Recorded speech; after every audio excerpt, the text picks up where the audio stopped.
Kemudian jangan sekali-kali membaca Al-Quran di atas kuburan. Baca Al-Quran bukan tempatnya di kuburan. Nabi SAW bersabda, la taj'alu buyutakum maqabir. Jangan jadikan rumah-rumah kalian seperti kuburan.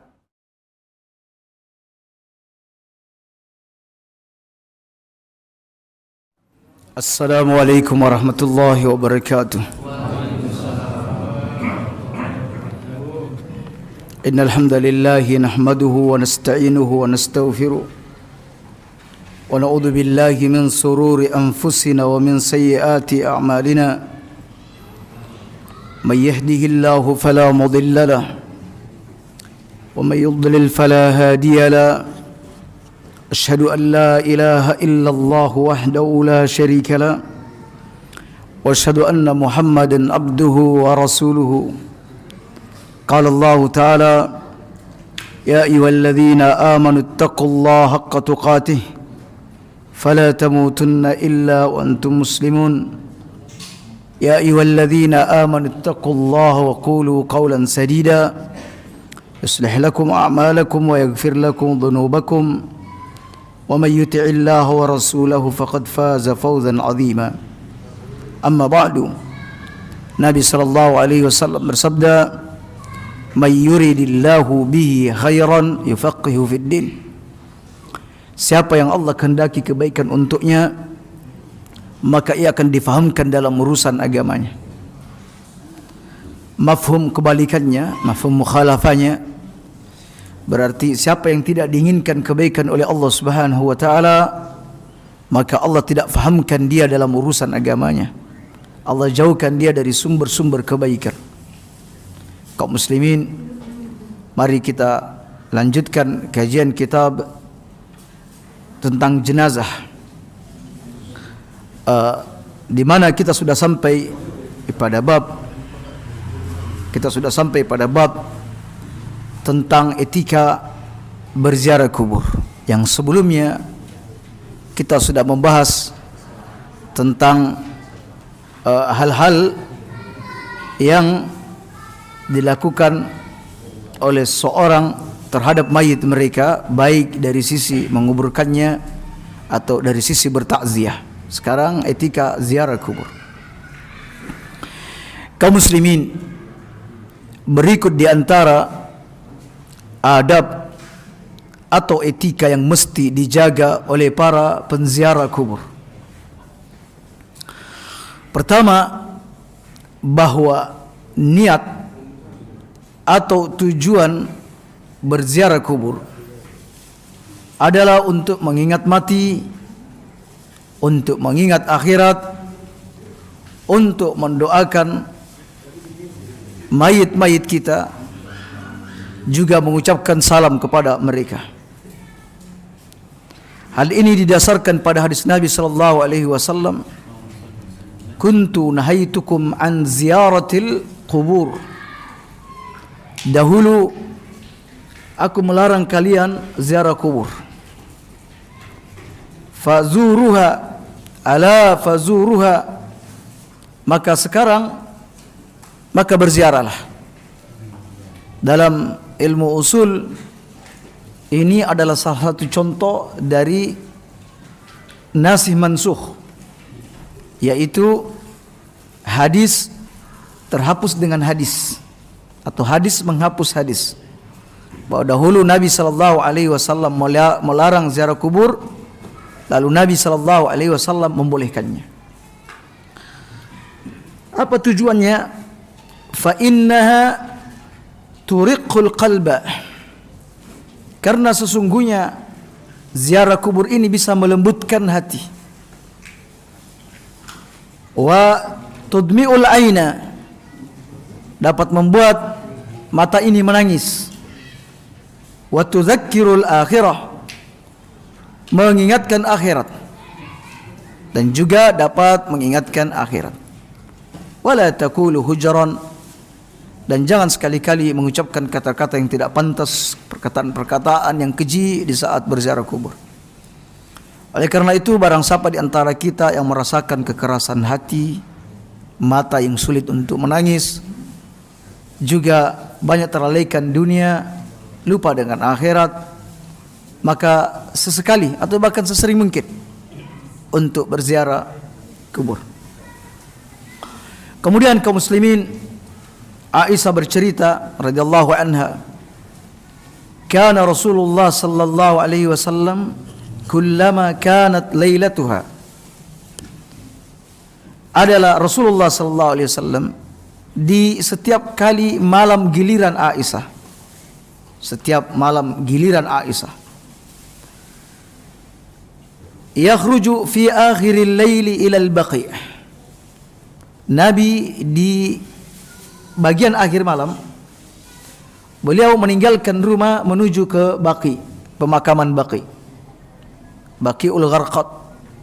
Kita semua sudah sama tahu insyaallah pekuburan yang satu ini yang ada di Madinah. Nabi SAW kebiasaan beliau setiap kali di rumah Aisyah radhiyallahu anha itu di penghujung malam atau di akhir malam beliau sengaja ke kuburan. Subhanallah, ini kebiasaan rutin Nabi. Ada yang menyebutkan bahwa ini di akhir-akhir hayat Nabi SAW. Fayaqulu, lalu beliau berdoa, Assalamualaikum dara qaumi mu'minin, keselamatan bagi kalian wahai perkampungan orang-orang yang beriman.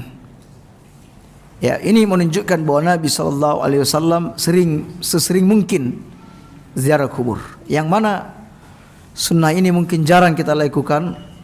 Kita ke kuburan di saat kita hanya mengantar mayit-mayit kita, atau sebagian kaum muslimin ke kuburan ketika ada momen tertentu, yaitu di waktu misalnya bulan Rajab atau biasanya menjelang bulan Ramadan atau setelah Id atau sebelum, ya.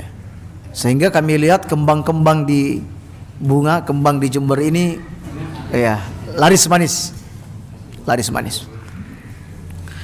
Baik, ziarah kubur ini kaum muslimin tidak hanya berlaku untuk laki-laki, tetapi ziarah kubur juga dianjurkan bagi para wanita.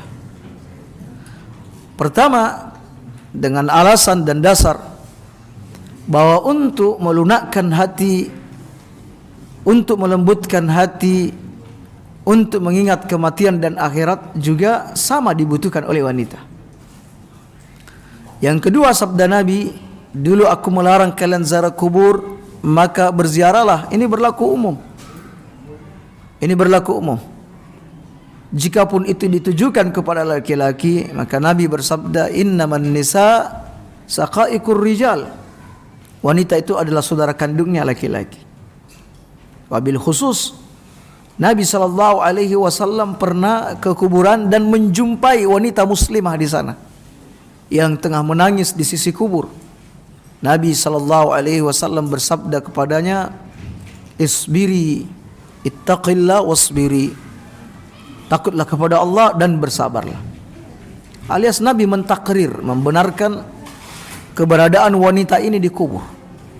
Nabi tidak melarangnya, tetapi Nabi SAW menyuruhnya untuk bertakwa kepada Allah dan menyuruhnya untuk bersabar. Begitu juga sebagaimana yang dikabarkan oleh Abdullah bin Mulaikah bin Abi Mulaikah, anna Aisyah radhiyallahu anha aqbalat zata yaumin minal maqabir. Pernah di suatu hari Aisyah radhiyallahu anha pulang dari kuburan. Ya. Dia habis ziarah kubur. Faqultu laha, lalu aku bertanya kepadanya, ya ummal mu'minin, min aina aqbalti, dari mana gerangan datangnya jenengan? Datang dari mana? Min qabri akhi Abdurrahman bin Abi Bakr. Saya baru saja menjenguk kuburan saudaraku Abdurrahman bin Abi Bakr. Faqultu laha, alaysa kana Rasulullah sallallahu alaihi wasallam naha ziyaratil kubur? bukankah Nabi sallallahu alaihi wasallam melarang ziarah kubur? Lah kok sampean ziarah kubur? Kan Nabi melarang. Kata Aisyah radhiyallahu anha, "Na'am, kana naha." Dulu memang dilarang. Summa amara bi ziyaratiha. Lalu setelah itu Nabi sallallahu alaihi wasallam menyuruh untuk ziarah kubur. Ya, alias bahwa hadis yang kita baca tadi oleh Aisyah dipahami bahwa ini berlaku untuk laki dan perempuan. Baik. Adapun sabda Nabi sallallahu alaihi wasallam, anna Rasulullah sallallahu alaihi wasallam la'ana zawaratil kubur. Allah melaknat para wanita-wanita yang sering ziarah kubur. Ya, zawarat alias yang sering rajin ziarah kubur. Maka kita katakan tidak ada pertentangan di antara dua hadis. Tidak ada pertentangan yang membolehkan dan yang melarang wanita ziarah kubur. Yang terlarang dari wanita adalah terlalu sering ziarah kubur. Yang terlarang dari wanita terlalu sering ziarah kubur. Ya. Adapun sesekali, jarang-jarang, maka hal ini diperbolehkan bagi wanita. Walhamdulillah, itulah pendapat yang rajih, dan memang ada di antara ulama yang mengharamkan secara mutlak wanita untuk ziarah kubur. Kemudian yang kedua, kaum muslimin, saat Anda tiba di pekuburan, maka ucapkanlah salam untuk mereka. Ucapkan salam. Berdasarkan hadis Buraidah radhiyallahu anhu, ia berkata, "Kana an-nabiy sallallahu alaihi wasallam yu'allimuhum idza kharaju ila al-maqabir ay yaqula qailuhum." Yani mereka, para sahabat diajarkan oleh Nabi, kalau pergi ziarah kubur, hendaklah mereka membaca doa, "Assalamualaikum ahlad diyar minal mu'minin wal muslimin." Keselamatan kepada kalian, semoga keselamatan untuk kalian wahai para penghuni kubur, dari kalangan orang-orang beriman dan orang-orang muslim. Wa inna insyaallah bikum lalahiqun, dan kami ini insyaallah akan menyusul kalian. Bukan insyaallah, sudah pasti orang akan mati. Innaka mayyitun, sesungguhnya engkau adalah mayit ya Muhammad, calon mati. Wa innahum mayyitun, dan mereka selainmu juga akan mati. Tetapi Nabi menggunakan kalimat insyaallah. Artinya kaum muslimin, ini petunjuk bahwa sesuatu yang memungkinkan, sesuatu yang pasti menurut kita, ya, tidak mengapa kita mengucapkan insyaallah, bertabarruk, mengambil berkah dari nama Allah Subhanahu wa taala. Ya. Misalnya ada yang bertanya, "Bapak ada di rumah?" Insyaallah ada. Padahal bapak jelas memang ada di rumah. "Ibu ada di rumah?" Insyaallah ibu ada di rumah. Boleh? Ya, boleh. Ya, baik. As'allahu lana wa lakumul afiyah. Aku memohon kepada Allah untukku dan untuk kalian al-afiyah, pemaafan dari Allah Subhanahu wa taala. Riwayat Muslim. Jadi kaum muslimin, ya, cobalah doa-doa seperti ini kita hafalkan. Sebab pertama, kita memang dianjurkan ziarah kubur. Yang kedua, kita ini para lelaki. Ya, para lelaki ini biasa dan sering mengantar jenazah-jenazah kita ke kuburan. Bukan itu saja kaum muslimin, bahkan menurut pendapat yang rajih, pendapat yang unggul, jikapun kita tidak sengaja datang ke kuburan, tetapi melintasi kuburan, hanya sekedar melintas, maka kita tetap dianjurkan untuk mendoakan mereka. Insyaallah, jazakumullah. Ya, dianjurkan untuk mendoakan mereka. Jadi tidak ada tujuan ziarah kubur, tapi kita kebetulan rumah melewati areal pemakaman. Saat kita lewat, kita ucapkan assalamualaikum ya ahlal kubur, ya ahlad diyar. Nah, seperti itu kaum muslimin. Kemudian kaum muslimin, yang ketiga, saat masuk ke areal kuburan pemakaman, maka hindari memakai sendal. Ya, sendal, sepatu, apapun yang semakna dengannya. Lepaskan kasut yang kita miliki. Ya. Hal ini didasarkan pada hadis wahanat min Rasulillah sallallahu alaihi wasallam nadharatun. Nabi sallallahu alaihi wasallam saat beliau berada di kuburan, dia menyaksikan atau beliau menyaksikan seseorang. Fa idza rajulun yamsi fil qubur alaihi na'lan. Ternyata yang beliau lihat pada waktu itu seorang laki-laki yang berjalan di areal pemakaman dengan mengenakan dua sandalnya. Ya, jadi sudah ada di areal pemakaman itu menggunakan dua sandalnya.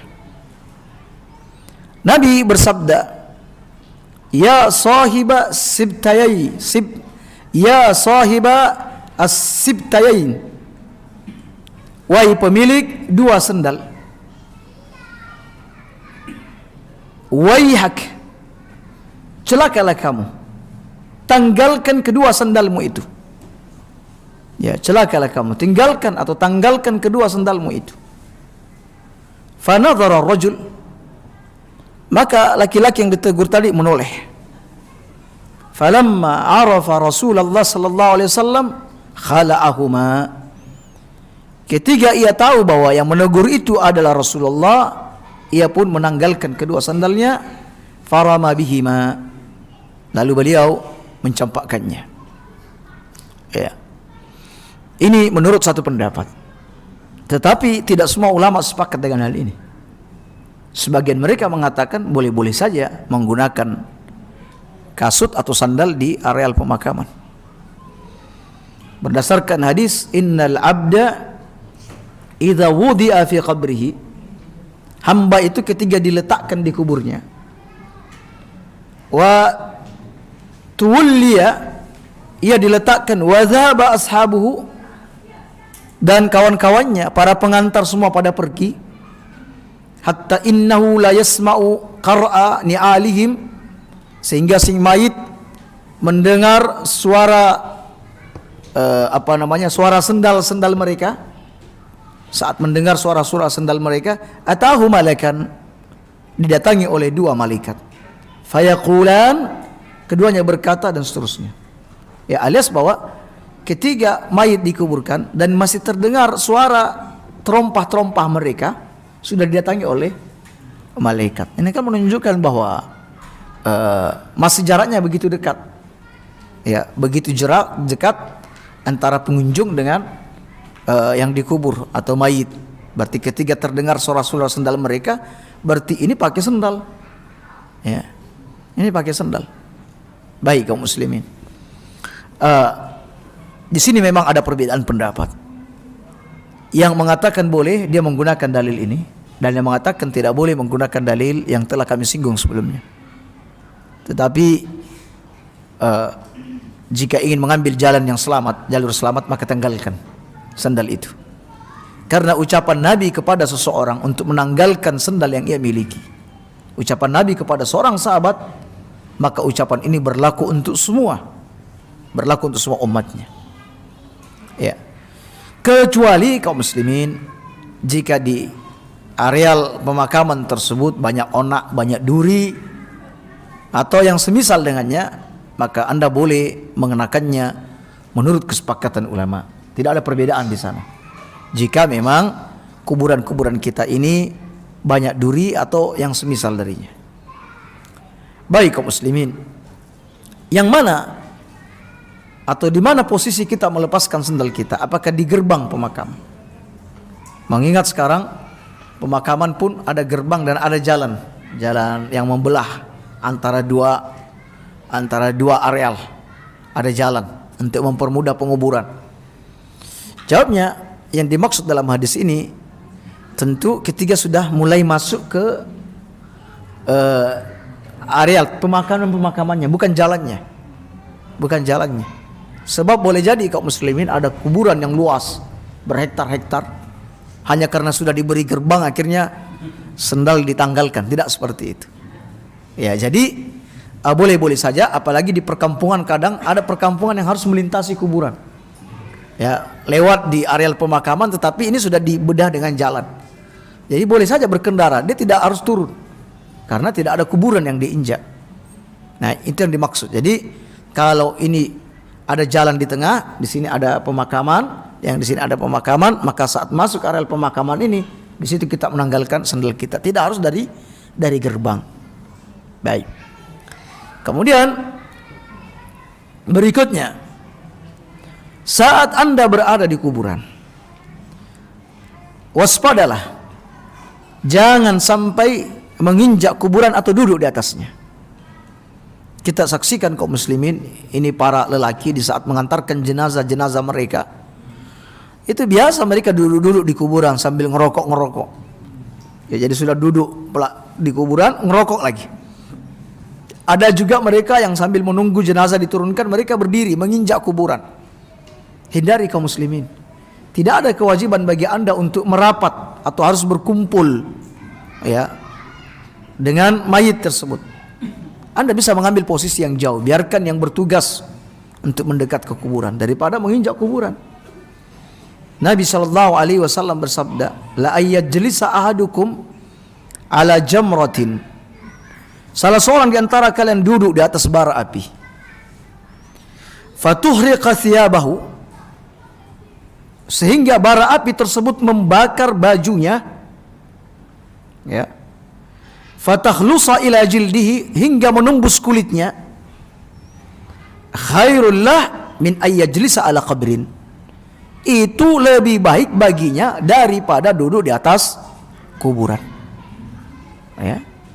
Jadi orang itu duduk di atas bara api, lalu api itu membakar tubuh, menyentuh kulit, itu masih lebih bagus daripada duduk di atas kuburan. Makanya hati-hati.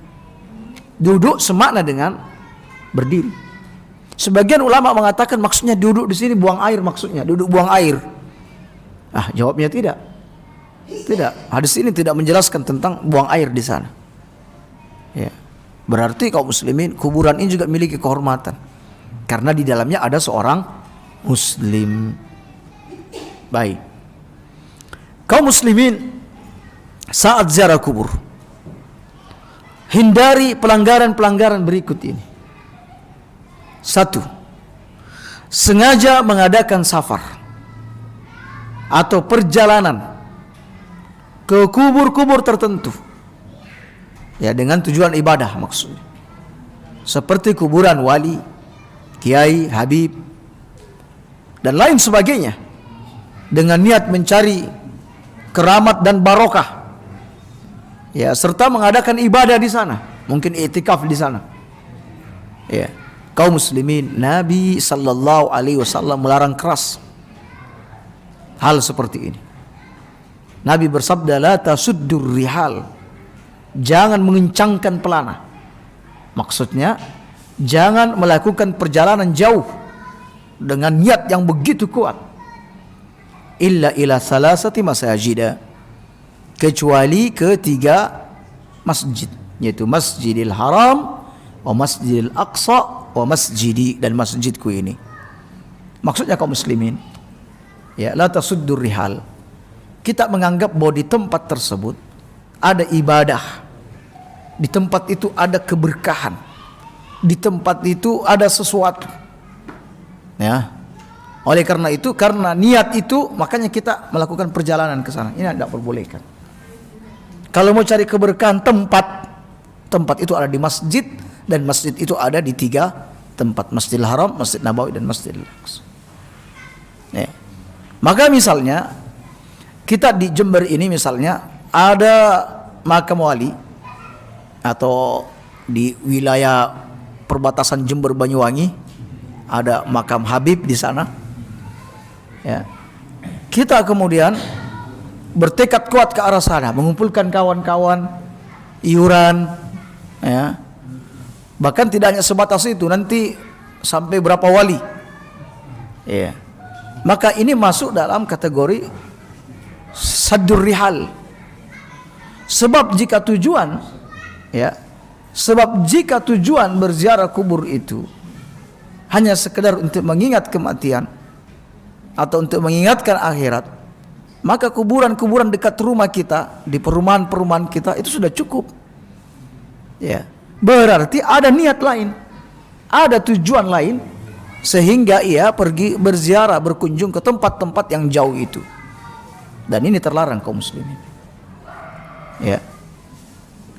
Orang-orang ini kadang ada yang ketika ziarah kubur berasa dirinya sudah umroh. Ya, pakai baju putih. Ya, berasa umroh. Rombongan 1, rombongan 2 pakai pakaian putih. Kaum muslimin ini tentu pemahaman yang salah. Ya, baik. Kemudian kaum muslimin, jangan melakukan sholat di atas kuburan, dan jangan pula sholat menghadap kuburan. Nah, jangan, kecuali kalau Anda mungkin belum pernah menyolati jenazah tersebut, berlalu beberapa masa atau berlalu beberapa bulan, ya, Anda mungkin tinggal jauh dari saudara Anda yang meninggal dunia, dan di saat liburan ini Anda berkunjung ke sana, lalu Anda ke kuburannya, Anda boleh sholat di atasnya, sholat jenazah, walaupun telah berlalu beberapa bulan, boleh, ya, boleh, Anda boleh sholat di atasnya. Ya. Dan kaum muslimin, adapun seperti yang kita saksikan di beberapa pemakaman atau di kuburan di negeri kita ini, ada ada musola atau langgar di tengah-tengah, di mana para pelayat melakukan sholat di sana. Bahkan musolanya kadang tanpa dinding. Ya, seperti yang kita saksikan. Jika ditanya kenapa? Biar mayit-mayit kita ini mendapatkan keringanan siksa dari doa-doa, dari sholat-sholat yang kita lakukan. Padahal kaum muslimin, sholat menghadap kuburan ini tidak boleh, tidak diperbolehkan.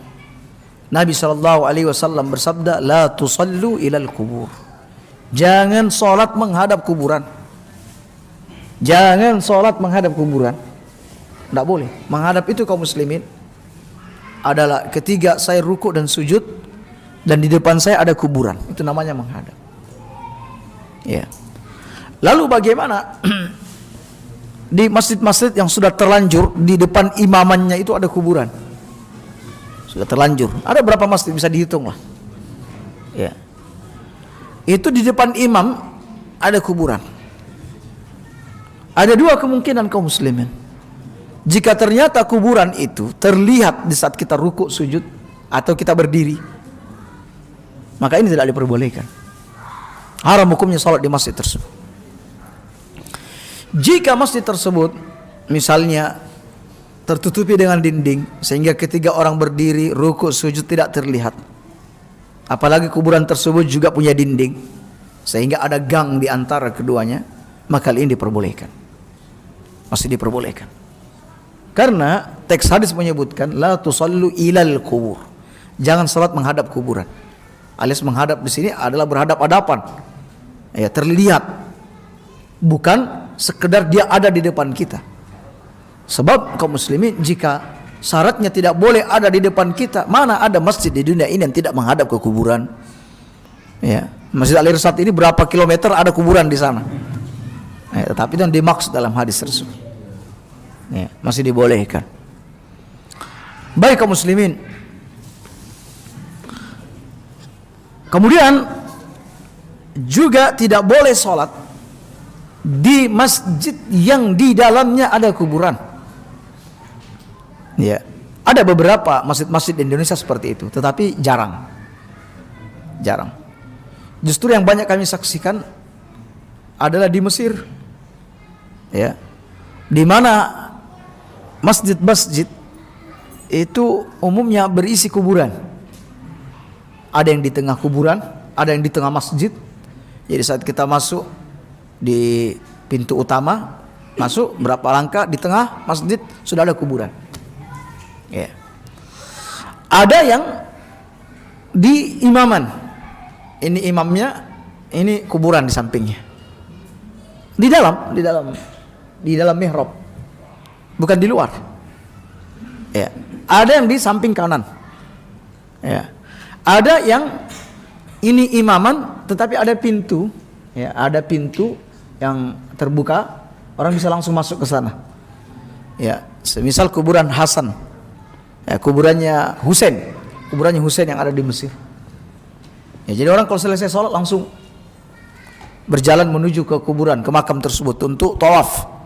Sebagian orang tawaf, musibah. Ya. Padahal sudah dibuktikan oleh beberapa ulama Azhar yang terdahulu bahwa kepala Husain di situ, keberadaan kepala Husain di tempat tersebut adalah hoax. Tidak benar. Bagaimana bisa Husain dipenggal di wilayah Karbala, lalu kemudian kepalanya dibawa ke Mesir dan dimakamkan di sana. Jadi Masjid Husain ini namanya Masjid Husain, bertetangga dengan Masjid Al-Azhar. Jadi dipisah dengan jalan raya. Ya. Jadi bagi mereka yang mencintai sunnah ada di Masjid Al-Azhar, kalau yang ini ada di Masjid Husain. Nah, seperti itu. Ya, belum lagi kalau perayaan atau hari Karbala, ya, Masya Allah, kami lihat orang-orang memasang tenda-tenda di sepanjang jalan. Ya. Bahkan di pagar yang dimiliki oleh Al-Azhar itu, di sana mereka sudah membuat tenda sepanjang jalan. Ya. Baik. Ini tentu tidak boleh kaum muslimin. Haram hukumnya. Membangun kuburan di atas masjid atau masjid dibangun di atas kuburan. Kaidahnya, mana saja yang pertama kali berdiri, maka yang datang belakangan harus dihancurkan. Jadi misalnya bangun masjid, lalu kemudian kuburan dimasukkan dalam masjid, maka kuburan ini yang harus dihancurkan. Ya. Atau jika kuburan yang dibangun duluan, lalu kemudian mendirikan masjid di atasnya, masjid yang harus dihancurkan. Ya. Itu aturan. Itu aturan. Baik. Kemudian kaum muslimin, berikutnya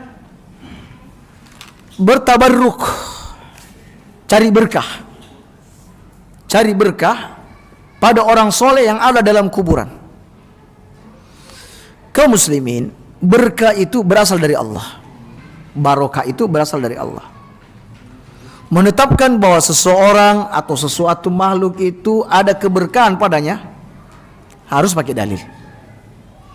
Jadi menentukan ini ada berkah, ini ada berkah, ini ada berkah, ada berkah, harus ada dalil.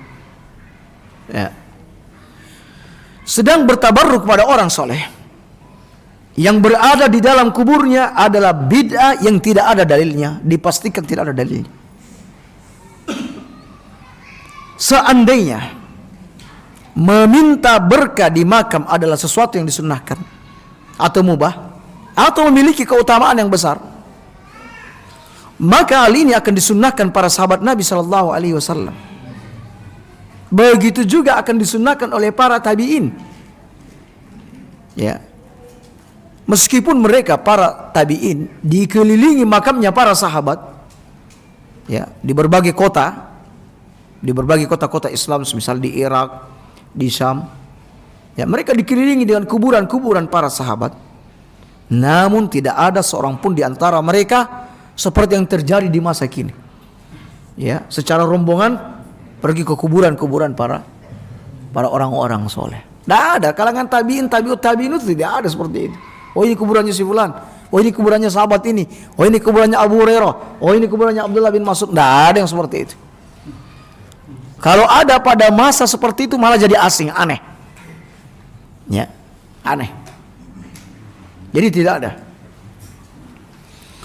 Jadi kaum muslimin, untuk menetapkan keberkahan sesuatu perlu ada dalil. Jika tidak ada, tidak. Berarti apa yang dilakukan oleh sebagian saudara-saudara kita datang ke makam-makam para wali mencari berkah di sana, wabil khusus anak-anak sekolah kita yang mau ujian, ya, secara berombongan datang ke kuburan tertentu, maka sungguhnya ini adalah pendidikan buruk bagi anak-anak kita. Buruk. Siapa yang mengajaknya? Kadang gurunya yang mengajaknya. Ya, guru yang mengajak. Kaum muslimin, pendidikan dalam Islam itu bukan hal yang baru. Semenjak Nabi datang diutus oleh Allah Subhanahu wa taala, ia sudah mulai mendidik umat ini. dan telah mengajarkan kepada kita bahwa dalam pendidikan itu harus terpenuhi satu guru yang soleh, guru seorang muslim yang akidahnya benar. Sebab jika kita menyerahkan anak kita kepada guru yang akidahnya rusak, ada guru yang mengajak anak-anaknya untuk datang ke dukun, itu terjadi. Datang untuk meramal anak-anaknya masing-masing, anak-anak didiknya. Ini ke depan kalau tamat sekolah ini jadi apa nanti? Ini nanti kalau tamat kuliah jadi apa nanti? Datang. Ya untunglah ada sebagian guru yang masih memiliki kecemburuan terhadap agama ini, protes dan mengajukan ini ke kepala sekolah. Hingga kemudian guru ini honorernya akhirnya dikeluarkan. Ya. Ini bahayanya kaum muslimin kalau kita memasrahkan anak kita kepada guru yang seperti ini. Ya. Jadi lembaga-lembaga pendidikan itu harus selektif betul ketika ada guru yang hendak mendaftar. Akidahnya bagaimana ini? Ya. Lihat, orang tua juga harus selektif. Bagaimana bisa kita serahkan anak-anak kita kepada orang-orang yang tidak takut kepada Allah, yang menyekutukan Allah? Ya, yang kedua, kaum muslimin, tentang pelajaran. Materinya apa? Pelajaran itu ada yang sifatnya wajib, ada yang sifatnya mubah, dan ada pelajaran yang haram hukumnya. Ya, ajarkan kepada kita anak-anak yang bermanfaat, ilmu syariat atau ilmu-ilmu yang mubah yang terkait dengan urusan-urusan dunia, yang juga menopang untuk urusan akhirat. Jangan pelajaran-pelajaran yang sama sekali tidak bermanfaat, ya, atau hal-hal yang diharamkan oleh syariat. Ya. Kemudian lingkungan. Dalam pendidikan ini butuh lingkungan yang baik. Ya.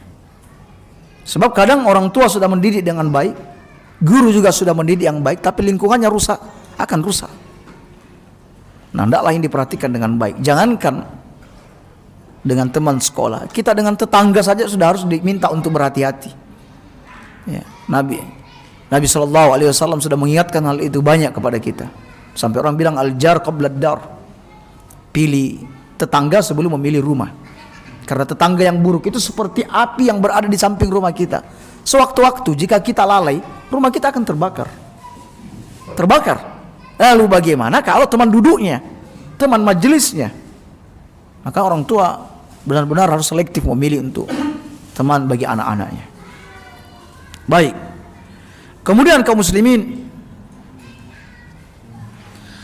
yang keempat yang harus dihindari adalah memohon atau berdoa dan meminta pada jenazah di kuburan sebagaimana layaknya ia meminta kepada Allah Subhanahu wa taala.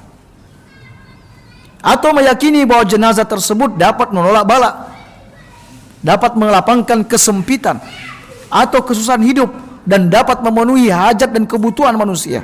Semua ini dipastikan adalah kesyirikan, syirik akbar. Ya, ini syirik besar. Tak boleh kaum muslimin, haram hukumnya. Kemudian kaum muslimin menyembelih atau bernazar bagi jenazah yang ada di kuburan. Rasulullah SAW bersabda, "La'anallahu man la'ana walidah." Allah melaknat orang yang melaknat kedua orang tuanya, alias memaki kedua orang tuanya. "Wa la'anallahu man zabaha li ghairillah." Allah juga melaknat orang yang menyembelih selain atas nama Allah. Ya. Allah laknat menyembelih selain atas nama Allah Subhanahu wa taala. Ya, jadi kalau ada orang yang ke kuburan lalu menyembelih dan lain sebagainya, tidak diperbolehkan. Atau dia bernazar untuk membangun di atas kuburan, ini juga tidak diperbolehkan. Bernazar untuk memberikan penerangan di kuburan, tidak diperbolehkan. Semua nazar-nazar seperti itu adalah kemaksiatan. Kemudian kaum muslimin, hindari membawa kembang lalu kemudian ditaburi di atas kuburan.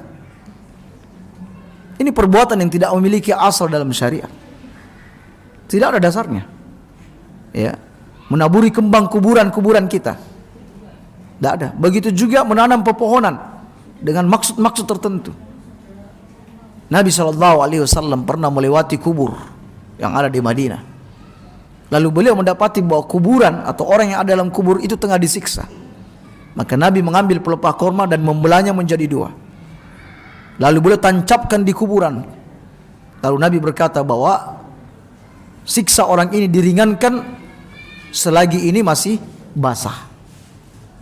Jadi siksanya diringankan selagi pelepah ini masih basah. Lalu datanglah orang-orang belakangan. Ia tidak lagi menancapkan pelepah korma, menganggap bahwa itu ada expirednya. Maka ia menanam pohon Kamboja atau pohon apa saja yang tidak akan pernah kering. Subhanallah. Ya. Ini tentu pemahaman yang buruk terhadap hadis.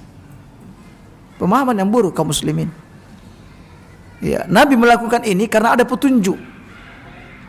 Allah memperdengarkan bahwa mayit ini tengah disiksa. Sementara kita tahu dari mana mbak ini tengah disiksa. Kita sedang buruk sangka. Jadi kalau kita menancapkan pohon di sana, kita buruk sangka bahwa mayit ini tengah disiksa. Rusak kabeh mayit ini, makanya ditaruh semua. Dianggap buruk semua mayit-mayit kita. Ya.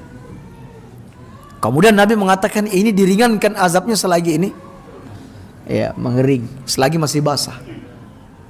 Lalu dia mengambil pemahaman yang berbeda, bahwa dengan menanam itu yang lebih utama. Jadi kembang dan lain sebagainya kaum muslimin itu bukan bagian atau syariat dari Rasulullah sallallahu alaihi wasallam. Dan kaum muslimin saat ke kuburan tahan diri, jangan mencela mayit. Apapun keburukan yang pernah dilakukan di dunia ini jangan pernah dicela, kecuali mayit itu melakukan tindakan-tindakan yang melecehkan syariat dan kita hendak memberikan peringatan untuk itu, maka hal itu diperbolehkan. Dan hindari ziarah kubur di hari-hari tertentu, semisal di hari Asyura, hari Id atau hari Kamis, tidak boleh kaum muslimin. Ziarah kubur dianjurkan, tapi ketika kita sudah menentukan waktu, ini tidak diperbolehkan. Ya. Ingat, ziarah kubur ini terlarang. Lalu kemudian diizinkan, tapi ada aturan-aturannya. Jadi ziarah kubur ini bukan urusan dunia ya. Beda dengan silaturahmi. Silaturahmi ini urusan dunia. Anda mau datang hari raya, Anda tidak datang hari raya, atau Anda menentukan waktu silaturahminya setiap hari Sabtu, monggo-monggo saja, urusan dunia. Ya, karena ada sebagian orang katanya kalau silaturahmi khusus hari Idul Fitri adalah bid'ah. Ya, dia harus membedakan mana urusan dunia, di mana silaturahmi ini sudah dikenal sejak dulu sebelum datangnya Islam. Baik kaum muslimin. Kemudian catatan yang lain, hindari sekali-kali menggali kuburan kaum muslimin, kecuali jika memang ada kepentingan yang mendesak. Kami saksikan penggali-penggali kubur, Masya Allah. Kadang kalau ketemu tengkoraknya dipermainkan, sambil goyang-guyu, pegang tengkorak. Ayo siapa nyusul, kata dia. Nggak boleh begitu. Dia harus memberikan penghormatan yang besar terhadap mayit. Kemudian jangan sekali-kali membaca Al-Quran di atas kuburan. Baca Al-Quran bukan tempatnya di kuburan. Nabi SAW bersabda, la taj'alu buyutakum maqabir. Jangan jadikan rumah-rumah kalian seperti kuburan. Ya, alias rumah yang dibacakan Al-Quran di dalamnya, syaitannya akan lari. Fa inna syaitan yafirru minal bait. Syaitan itu akan lari dari rumah alladzi yuqra'u fi suratul Baqarah, yang dibacakan surat Al-Baqarah di sana. Ya. Kalau rumah tidak boleh seperti kuburan, rumah tidak baca Quran, kuburan tidak baca Quran, berarti sama. Makanya kalau rumahnya sepi dari bacaan Al-Quran, sama rumahnya dengan kuburan. Baca Quran di rumah, baca Quran juga di kuburan, berarti sama juga. Berarti cuma ada satu alternatif. Apakah itu Anda baca Al-Quran di kuburan, rumah tidak? Atau di rumah baca Quran, di kuburan tidak? Ya. Dan tidak mungkin kita baca Al-Quran di kuburan dan rumah tidak. Berarti yang dimaksudkan hadis ini adalah baca Quran di rumah dan jangan baca Al-Quran di kuburan. Nah seperti itu. Ya, jadi harap diperhatikan tentang pelanggaran-pelanggaran di dalam